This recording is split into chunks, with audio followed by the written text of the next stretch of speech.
Har zuwa shekarar 2019 'yan jarida a Nijar na gudanar da aikin su ne karkashin dokokin kundin tsarin mulkin kasar wanda suka tanadi 'yancin faɗin albarkacin baki ga kowane ɗan ƙasa ba tare da wani shamaki ba. Sai dai a shekarar 2020 'yan majalisar dokokin kasar sun amince da dokar 0256 wadda ta tsara wallafa labarai a kafofin zamani da nufin yaƙi da ta'addanci, abin da ya haifar da zazzafan martani daga 'yan kasar da kuma 'yan jarida. Anise Karim dan jarida ne mai aiki da wata kafar ƙetare. Tsoro muke yau mu faɗi wani abu aje a ce mun yi laifi. A da akwai dokar da ta kare mu, wagga sabuwar doka ita ta zo ta danne waccan, kenan kamar mu ganin mu ana so a hana mu aikin mu ne. Ba mu yi na'am ba da wagga doka da aka yi. Karkashin dokar dai gwamman 'yan jarida suka shiga komar hukuma a dalilin yadawa ko yin rubuce-rubuce a shafukan sada zumunta. Musa Aksar mawallafin jaridar Evenement ya bayyana halin da aikin jarida su samu kanshi a ƙasar ta Nijar. Labari ne ba mu ba muka rubuta shi, wasu masana ne suka rubuta shi.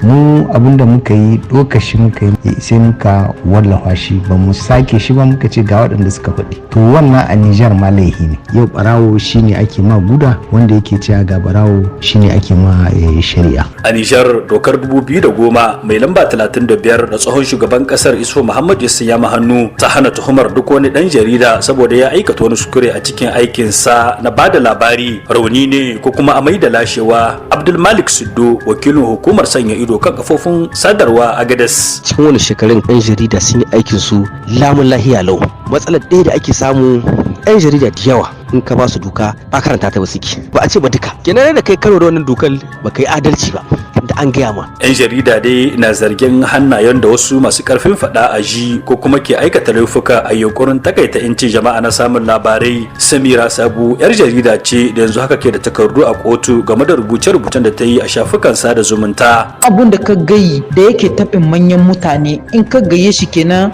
kai ma ana iya kama ka. Kenan an ce mishi ko gobe ya ga abun da ba a nan gayi daidai, gwamnati ta ce mishi kaka zo ka saka shi.